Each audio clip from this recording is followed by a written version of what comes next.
And the third way that we can streamline this process in order to save some time is by using slightly different notation. So the third remark here, we've got that the determinant of a matrix A, so capital A is the matrix, and then little a is the symbol that we'll use to represent the entry in this case. And then we've got two indices, one for the row and one for the column, as usual, right? So if you actually write out those entries, you get something like this. Now this almost looks like this is just another way to write out the matrix, but what I'm saying is that the determinant of the matrix A can be written like this. And so what is the difference between this and then just simply writing out the writing out the matrix entry by entry? Just look closely at these lines. They're not brackets, right? Look at this matrix A. These are square brackets written around the matrix to make it clear that we're writing out this matrix entry by entry. It's a 4x4 matrix down here. Here you have an n by n matrix, and we just have vertical lines, almost like giant absolute value signs.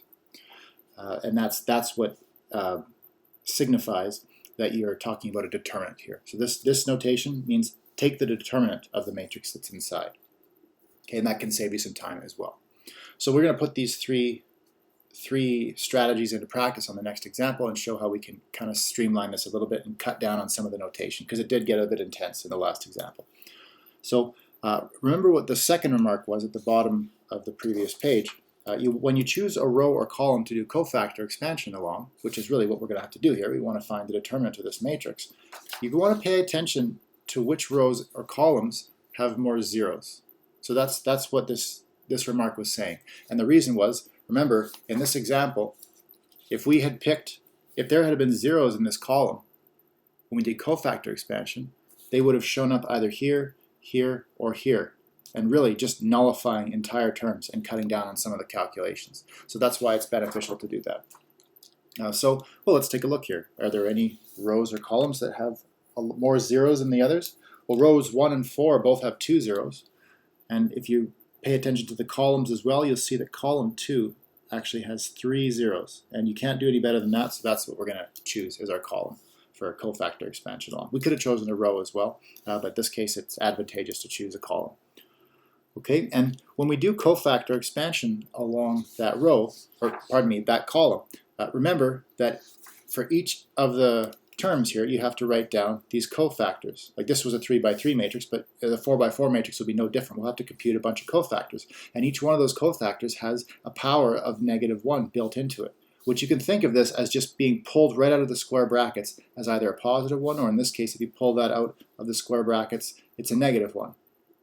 And this one is equal to +1, so you just pull it out without changing the sign. So the first two powers of -1 did nothing in this previous example, but the power of, pardon me, the first power of -1 and the third power of -1 did nothing. But the second one was a -1. So when this gets pulled out of the brackets, it changes the sign from the -2 into a +2.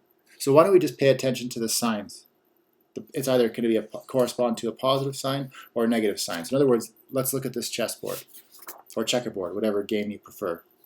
Right, so since we have a 4x4 matrix here, let's draw that same plus and minus checkerboard, but in the case of a 4x4 matrix. So we're going to do just alternate, right? Put a plus sign in the top left corner, and then alternate after that. And this is what you'll get. And I'm just going to draw an arrow pointing to this matrix to indicate that that's what it's corresponding to, because this is the matrix whose determinant we are taking. So really what you're going to look at now is that each of these 4 entries in this column, they correspond to locations on this chessboard. Really pay attention to the same column here, and that's going to tell you what signs to put on your terms. So let's write down the determinant. So the determinant of the matrix A, we're going to do cofactor expansion along this column. So our first entry is a 0, and it corresponds to a negative position. So we're going to write -0. And then what? Well, now we've taken care of, again, to use the previous example as a guide, we've taken care, each of these terms, they have an entry from the matrix, a power of -1, and the minor. We've already taken care of the first two. We've got the entry, we've got the power of -1, which is just taken care of here as a minus sign. Now we just need the minor that corresponds to this entry, is 0 here. So just do the usual thing, cross out that row, cross out that column, and then take the determinant of what's left. And we'll use this vertical line notation. So we got 3, 2, 2 for our first row. So now I'm not writing DET this time, just because it's a little bit easier to just write the vertical lines, saves a few pen strokes. Then we've got 1, negative 2, and 1. And then we've got 2, 0, 1.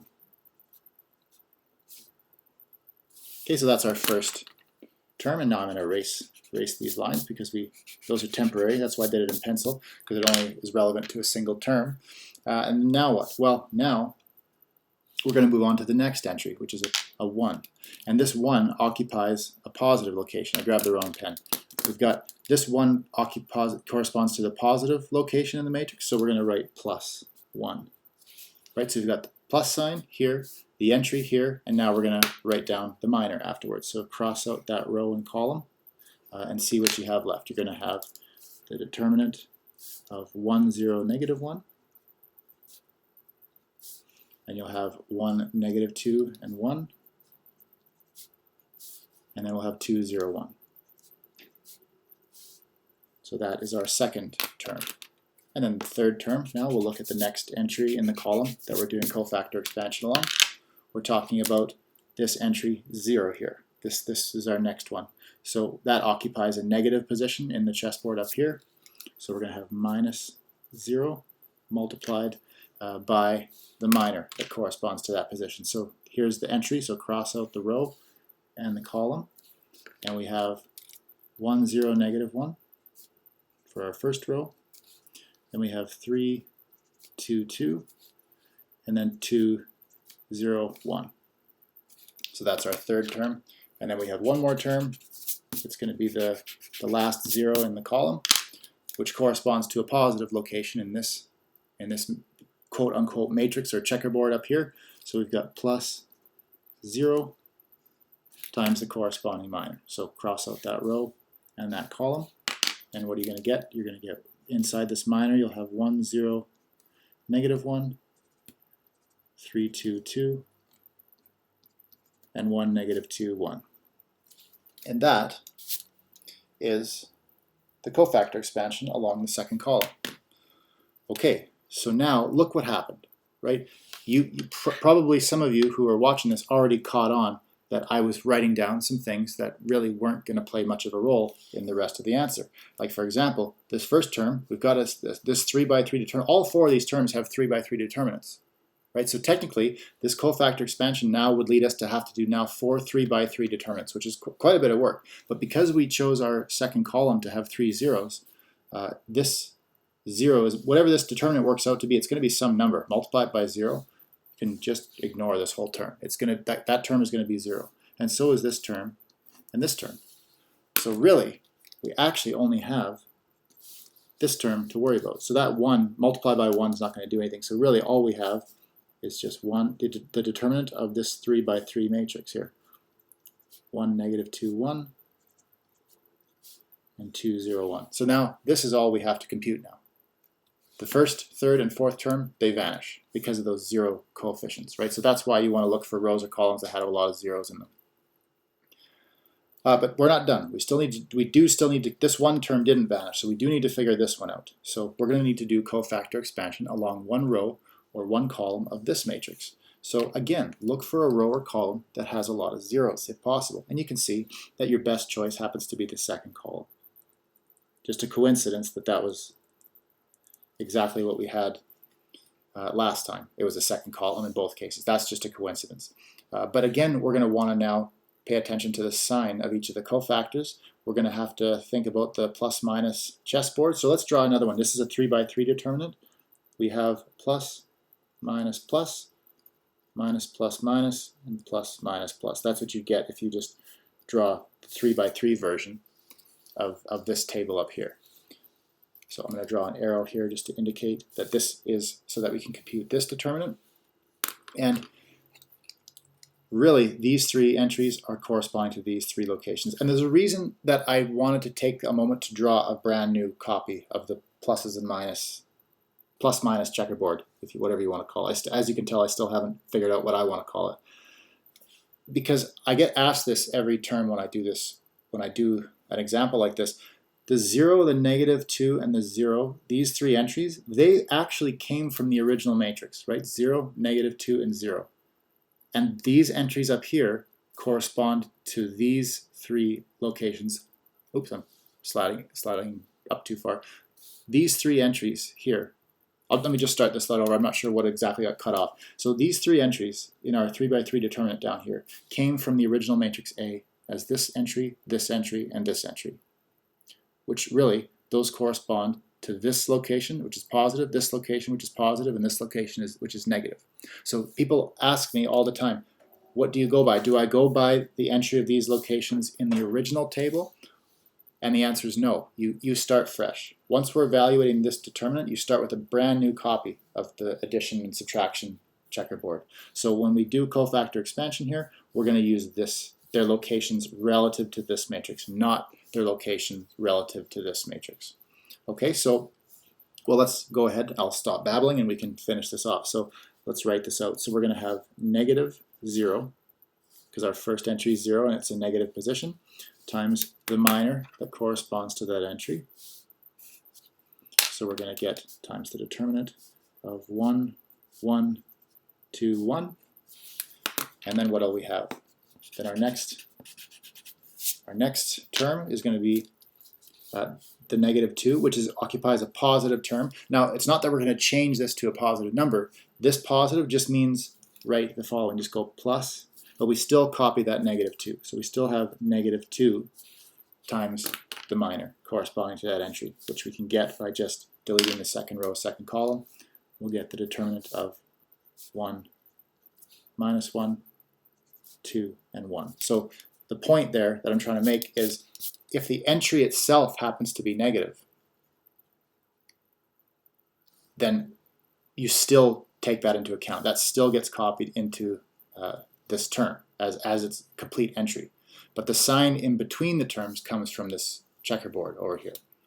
Okay, so that's one thing you notice on that example. So even though that entry corresponds to a positive location here, we're still going to copy the negative from the -2. That still goes with us.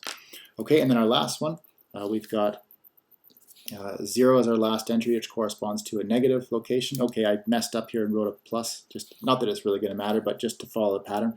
Really, we have -0 times the minor corresponding to that location. So we'll do 1, -1, 1, and 1. Finally, 1, -1, 1, and 1. Okay, so that is our cofactor expansion completed along the second column. And again, you can see that those zeros paid off. Choosing a column that had 2 zeros means that we're going to have a couple of these terms just disappear entirely. And you might be wondering now, why am I writing these out then? Why am I taking the time to write out this term, this term, and this term, this term, and this term if they're just going to be multiplied by zeros anyway? Well, there's immense value in writing out steps completely and then identifying afterwards what's going to be going to 0. After you do this more and more, you start to master the process and you start to recognize things, and you will start to just drop these terms before you even write them down, and I'm completely okay with that. But what I would encourage you to do when you're tackling this exercise set at first and you're performing cofactor expansion and you're trying to master this process is just take the time to write out these entire terms, even if you're going to cancel them anyway afterwards. Think of it as you're laying out all the pieces of the puzzle before you move on to the next step, and there's huge value in doing that to give yourself every opportunity to absorb this skill and master this process thoroughly. Don't worry about the speed. The speed will come, right? Just worry about doing it carefully. Okay, that's my rant. Now, what's going to happen once we ignore the first and the third term that we just canceled? We're just going to have this, which is really just going to be -2 times the determinant of 1, -1, 2, and 1. And now we're down to a 2x2 determinant, so we don't need to worry about cofactor expansion. There's a formula for computing 2x2 determinants, right? So we can just go -2, and then when we compute the determinant of this 2x2 matrix, we can just go 1 times 1, which is 1, and then we're going to subtract the product of -1 and 2. So subtract, -1 and 2 is just -2. So really, we've got -2, and then inside the brackets, you've got 1 minus -2, which is +3. So -2 times +3 is -6. And finally, we have it. So that is our determinant. That's the determinant of this matrix A up here that we've carefully done one layer at a time. Okay, so that is how you would tackle cofactor expansion of some row or some column, any row or column you choose, of a 4 by 4 matrix to compute the determinant. Okay, another example is right below us.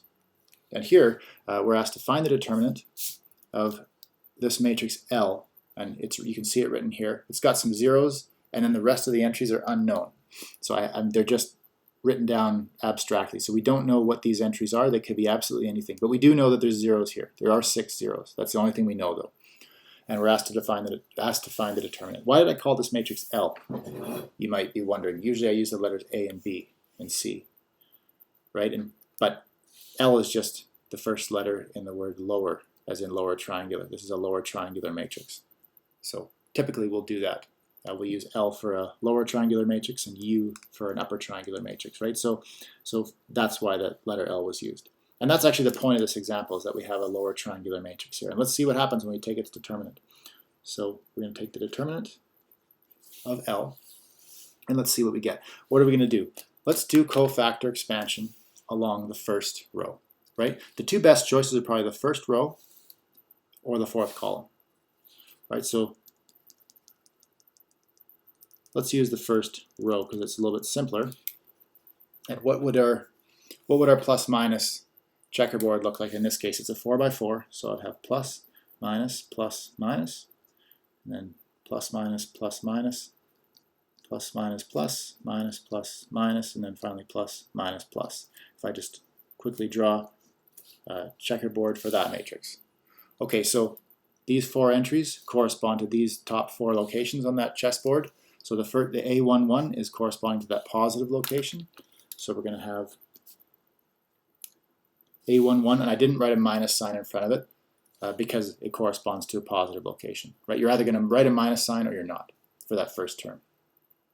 Okay, and what does it get multiplied by? It gets multiplied by the corresponding minor. So delete that first row and that first column, and you're going to have the determinant of these 9 entries down here. So multiplied by the determinant of A22, 0, 0, A32, A33, and 0. And we've got A42, A43, and A44. And then what are the other 3 terms going to be? Well, we'd have a term corresponding to each of these zeros. And as we already noticed, what happens when you write down the cofactor expansion term for each of these 0 entries? You get exactly what you got for this term, and this term. They're going to be zeros. So there's nothing wrong with just stopping here. If the rest of the entries are all 0, this is the perfect place to stop, because all the rest of the terms, no matter what we write down, they're all going to cancel out to be zeros anyway. So let's just stop here and not stop for the problem, but that's the end of the step. Okay, so we're ready to now continue. So now we have a 3 by 3 matrix to take its determinant. So again, we're faced with the choice of choosing a row or a column, and it looks again like the first row or the third column is going to be the best choice. Let's do the first row again. It seems like a natural choice. Okay, I'm not going to draw another copy of the 3 by 3 checkerboard of plus and minus signs because we've got one right up here. So why don't we just use this one again? And really, what you'll find is that these matrices, if you're drawing them now, that's great, and I'm glad that you're doing that, and I hope that you follow my example here as you're learning this. But over time, you'll find that you don't need to draw these anymore, and that there's nothing wrong with that. That's a good sign. That's a sign that you're mastering it. But in any event, since we have one right here, I'm not going to bother drawing another copy of this. So these 3 entries correspond to these 3 locations. So the first one's going to correspond to a positive location. So, and I'm just going to, let's copy this A11 because this A11 is still there, right? It's A11 times this determinant that we're computing with cofactor expansion. So how about I just draw A11 and then I'll make a big round bracket, and then inside these round brackets, that's where I'm going to put this 3 by 3 determinant. Okay, so we're going to start with A22, and it's going to be multiplied by the corresponding minor to that location, right, which is going to be these 4 entries here. So we're going to multiply it by the determinant of A33, 0, A43, A43, and A44. Okay, so what we have is A22 or A11 times A22 times this 2 by 2 determinant. And that's the first term. What are the other two terms going to be? Well, the next two terms are both corresponding to entries that are 0. So again, we can just stop, right? Because whatever we write down, if we write down two more terms, and you could probably, that's why I got away with not leaving myself any more room, because these zeros are going to just kill whatever the cofactors are. So we don't need to write out the two more terms. So this step is complete now as well. And now we're almost done because this is a 2 by 2 matrix, right? So really we have, let's write out the A11 times A22 times whatever the determinant of this 2 by 2 matrix is. So what do we have? We have A33 times A44, that's this product.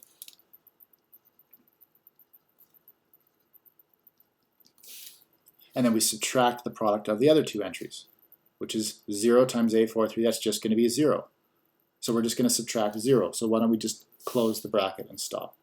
So really, in other words, what you get, these brackets are useless now. So let's just write it as A11, A22, A33, and A44 all multiplied, right?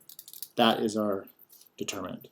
So that's our answer in terms of these unknown entries that are part of the matrix L, that form the matrix L.